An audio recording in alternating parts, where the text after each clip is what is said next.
My dear students, हम जो lesson पढ़ रहे थे द बॉन्ड ऑफ लव, कल तक हमने पॉइंट नंबर 9 तक डिस्कस कर लिया था। आज हम नेक्स्ट पॉइंट नंबर 10 जो पेज नंबर 115 पर है, इससे आगे पढ़ेंगे। आप लाइन टू लाइन मेरे साथ बने रहे, हम इसका ट्रांसलेशन समझते हैं। Hold him everybody. होल्ड का अर्थ होता है पकड़ना या थामना। होल्ड की वर्ब सेकंड और थर्ड फॉर्म से है। Hold, head, head. थामना या पकड़ना के लिए ये वर्ब यूज होती है। ठीक है, इसकी पास्ट फॉर्म और पास्ट पार्टिसिपल फॉर्म कई बार एग्जाम में पूछी हुई है। अपने आरबीएससी के एग्जाम में, 10th के एग्जाम में भी कई बार आई हुई है। ठीक है ना। तो होल्ड, हेड, हेड। जैसे नीचे मैंने एक सेंटेंस में पास्ट फॉर्म को यूज करके लिखा है, he had a gun in his hand. उसने अपने हाथों में एक बंदूक थामी या पकड़ी। ठीक है ना। तो होल्ड की सेकंड फॉर्म हेड यूज या हो रही है। और ये कौन सा टेंस से हम कंसीडर कर रहे हैं? सिंपल पास्ट टेंस का अफर्मेटिव सेंटेंस यहां बन रहा है। He had a gun in his hand। तो होल्ड जो वर्ब है ये थामना और पकड़ना के अर्थ में यूज होती है। हम जनरली पकड़ना थामना के लिए कैच वर्ब भी यूज करते हैं। Catch, caught, caught. Catch, caught, caught भी हम यूज करते हैं। ठीक है।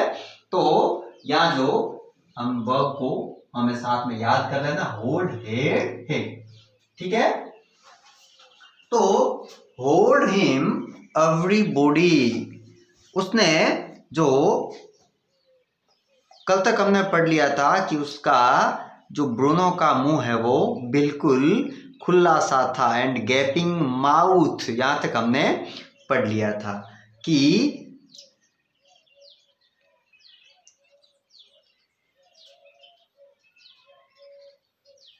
ब्रूनो को श्वास लेने में कठिनाई हो रही थी और उसका बाजू वाला हिस्सा बहुत तेजी से ऊपर नीचे हो रहा था और मुंह खुला हुआ था। ठीक है। तो हम आगे से यहां से ट्रांसलेट करेंगे होल्ड हिम एवरीबॉडी से।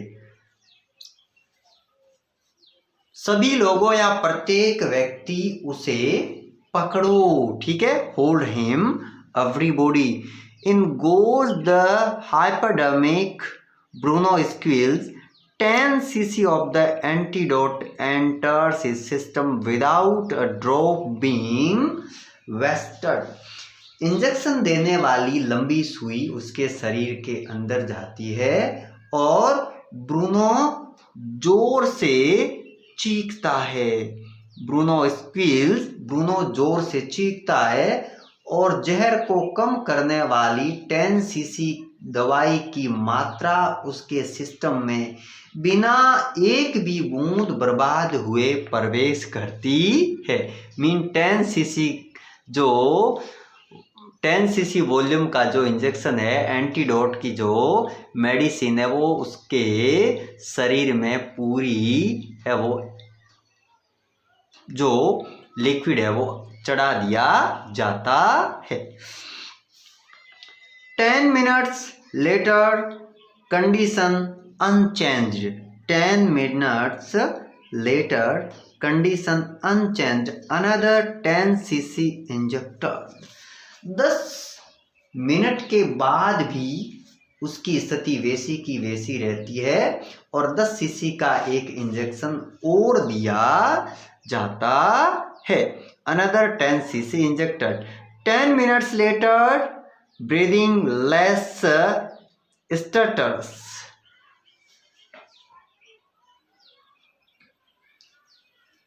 10 मिनट बाद श्वास के साथ खर्राटों की सी आवाज आती, जो है वो आवाज थोड़ी पहले जो आ रही थी वो कम होती है। Bruno can move his arms and legs a little, although he cannot stand yet. Bruno अपने हाथ पैर थोड़ा सा हिला सकता है, हालांकि वह अभी भी खड़ा तो नहीं हो सकता है. 30 minutes later, Bruno gets up and has a great feed. 30 minute बाद ब्रूनो उठता है और खूब खाता है. He looks at us disdainfully, as much as to say, what is barium carbonate to a big black bear like me. और वह हमारा मजाक सा उड़ाता हुआ हमें देखता है, मानो हमें यह कहने के लिए कि मेरे जैसे बड़े काले भालू के लिए बेरियम कार्बोनेट क्या चीज है. Bruno is still eating. Bruno अभी भी खा रहा है, अभी भी खाए ही जा रहा है. ये पॉइंट नंबर 10 में जो हमने पढ़ा कि ब्रूनो 30 मिनट बाद में वापस से रिकवर हो जाता है. यहाँ कैन नॉट को लिखने का तरीका आया है. हमने पहले भी डिस्कस किया है कि कैन नॉट को हम लिखने के लिए एक तो आप इसे लिख सकते हैं कैन नॉट, ऐसे हम चाहे तो इसे कांट सीधा लिख सकते हैं, ये दोनों सही है. लेकिन आप कभी भी इसको कैन और नॉट के बीच में जगह छोड़ के नहीं लिखे, ऐसा गलत माना जाता है. जैसे आपने ये कैन नॉट ऐसा लिख दिया तो ये गलत है, ये गलत, ऐसा नहीं, ये दोनों सही. ठीक है, ये गलत. कैन नॉट कांट लिख सकते पर कैन नॉट नहीं लिख सकते, बीच में गैप हमें नहीं छोड़ना है. ठीक है. नेक्स्ट पॉइंट नंबर 11 से हम डिस्कस कर रहे हैं. Another time he found nearly 1 gallon of old engine oil which I had drained from the sump of the Studebaker and was keeping as a weapon against the inroads of termites. और एक अन्य अवसर पर Bruno ने लगभग 1 gallon पुराना engine का oil उसे मिल गया. राइटर कह रहा है जो मैंने कार के होज में से निकाल कर दीमक को मारने के लिए मैंने एक हथियार के रूप में रखा था. वेपन क्या होता है? हथियार. तो टर्माइट का अर्थ होता है दीमक. टर्माइट, टर्माइट या दीमक को मारने के लिए जो हथियार के रूप में जो इंजन ऑयल रखा था वो ब्रूनो को मिल गया. फाइंड की कौन सी फॉर्म यूज हो रही है? Find, found, found. फाइंड का अर्थ होता है मिलना. ओके.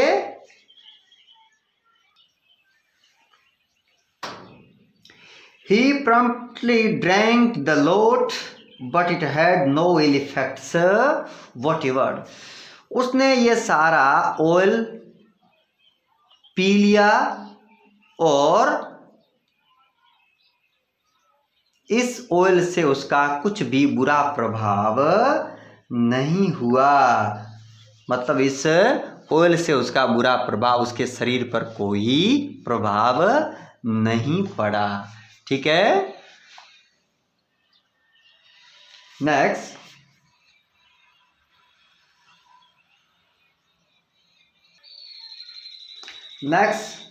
पॉइंट नंबर 12 से आगे हम पढ़ रहे हैं.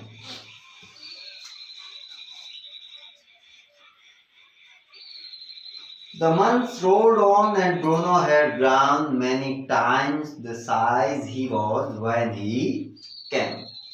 महीने गुजर गए और ब्रूनो जब वह आया था उससे कई गुना बड़ा हो गया. He had equaled the Alsacians in height and had even outgrown them. और उसकी ऊंचाई अलेसियन कुत्तों के बराबर हो गई, यहाँ तक कि वह उनसे भी बड़ा हो गया। But was just as sweet, just as mischief, just as playful. लेकिन वे पहले जितना ही प्यारा था, उतना ही शरारती और उतना ही चंचल प्रकृति का था। And he was very fond of us all, और वह हम सबसे बहुत प्रेम करता था।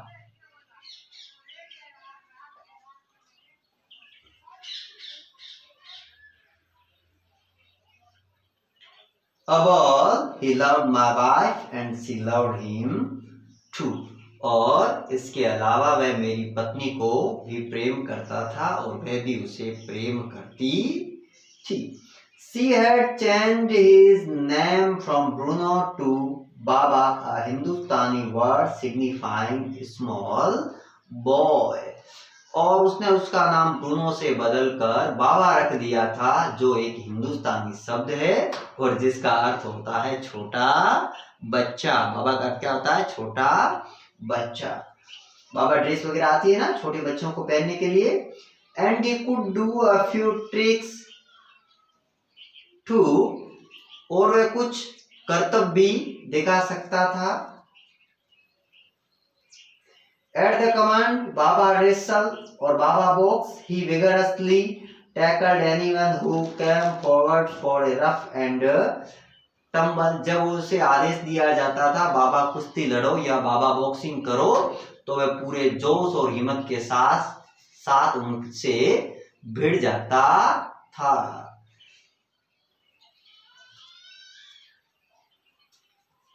Who came forward for a rough and tumble, और जो एक प्रकार का अलग सा या भद्दा व्यवहार या उथल फुथल करने के लिए सामने आता था। Give him a stick and say Baba hold gun, and he pointed the stick at you. और उसे छड़ी देखकर कहते बाबा बंदूक पकड़ो, और वह आपके सामने छड़ी लेकर खड़ा हो जाता था।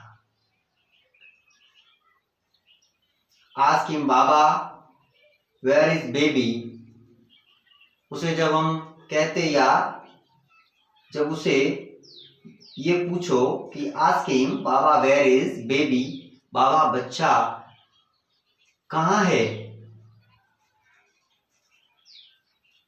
and he immediately produced and cradled, come on the next page, cradled affectionately a stump of wood which he had carefully concealed in his straw bed. तो तुरंत वो उस स्ट्रा या भूसे के बिस्तर में से सावधानी पूर्वक छुपाए हुए लकड़ी के टुकड़े को सामने ला देता था और उसे प्यार से गोद में रख लेता था।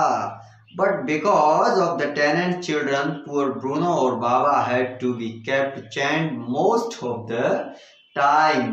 परंतु उन किराएदारों के बच्चों के कारण ब्रूनो या बाबा को अधिकांश समय चैन या जंजीर से बांध कर रखना पड़ता था।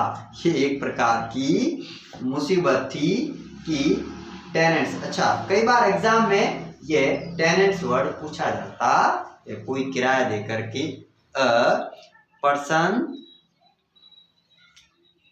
हु